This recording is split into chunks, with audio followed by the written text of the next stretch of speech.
This is Shop Talk, our weekly discussion of journalism issues. I'm Rich Egger. I'm Will Buss.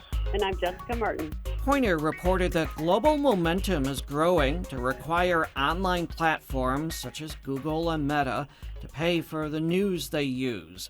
Poynter reported that a two-day meeting in Johannesburg, South Africa, brought together journalists and scholars from around the world to discuss how to implement such codes and agree on principles that can help with the drafting of the laws.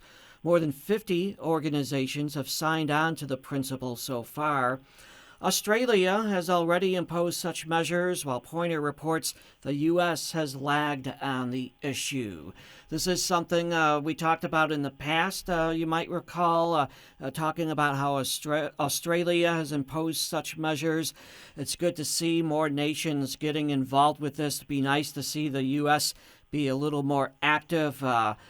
We have news deserts in certain areas of the country, in part because journalists aren't getting paid for their work. So I think if we can hold large organizations accountable and make them pay for the information that they're using, that they're taking from other sources, I think that could be helpful to the news industry in this country and certainly elsewhere in the world.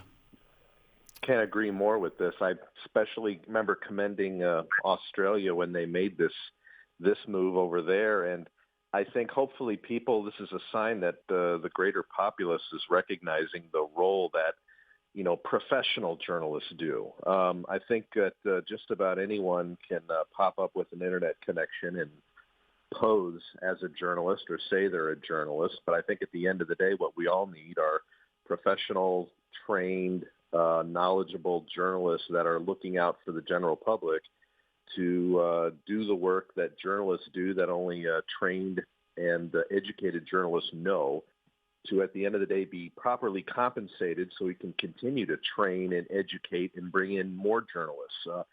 The world needs more journalists. I think I've seen that on a T-shirt I wear at home, and I think that's something that nothing is more true to that, I think, because what's been happening over the years, as you said, Rich, with news deserts, with corporations and hedge fund operators buying up more newspapers and more media outlets and are not paying attention to their service and only to their bottom line and to their investors and their shareholders. And I think this is something that must happen at some point and in the very near future for the sake of our industry to continue to survive and to thrive, and speaking from an educator standpoint as well, to bring more good, talented young people into this business that is so increasingly important, and try to repair and undo the kind of the damage that we've seen here in these last few years of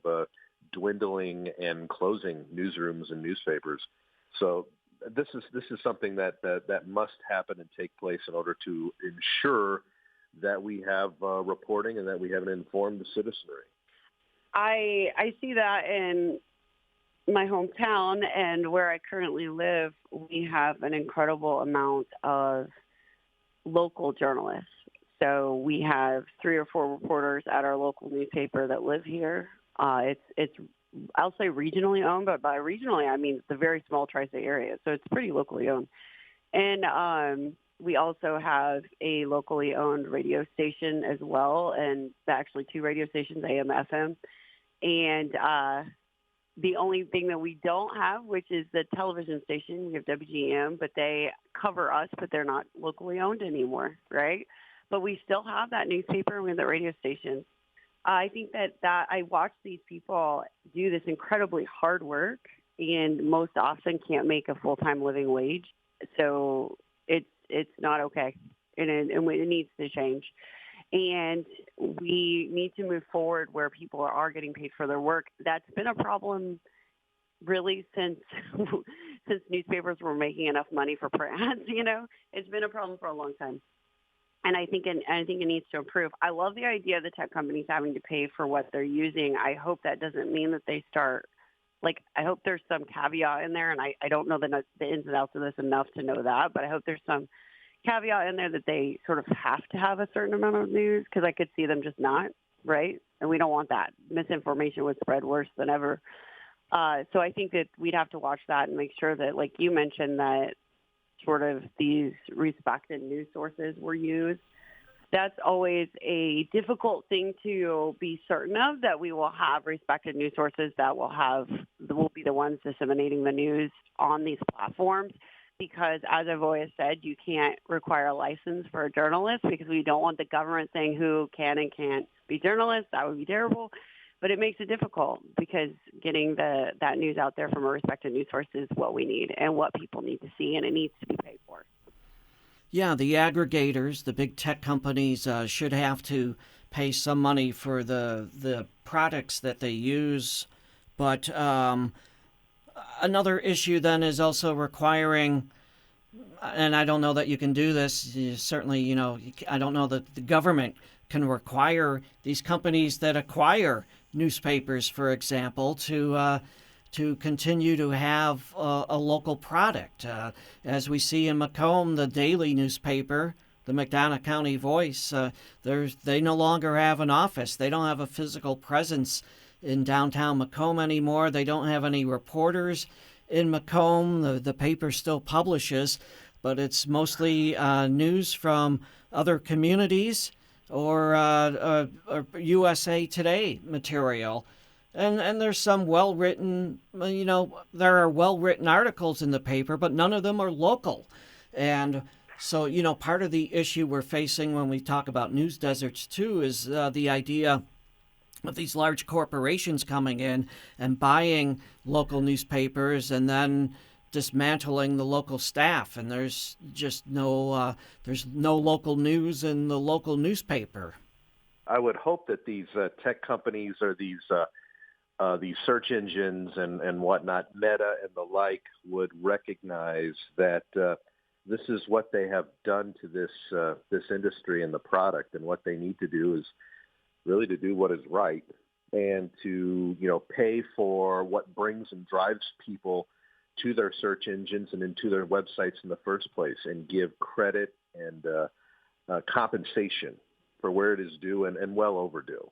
And I would think that legislators and the powers that be that could make this happen will see that. And I'm encouraged by this news that this is something we've discussed over the years on this program that's hopefully gaining some support. And unfortunately, maybe people are giving their support or paying attention to this because of the confidence that maybe they're lacking in the current state of some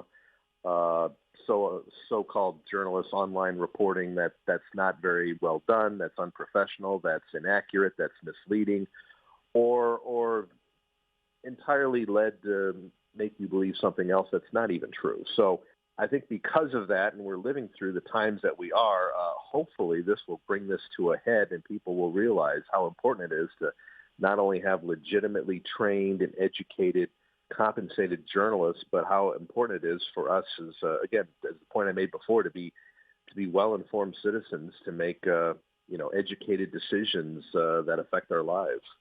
Absolutely, I couldn't agree more. And with that, we are going to wrap up our discussion for this week. Our listeners can join us again next week here at TSPR.org for more of Shop Talk.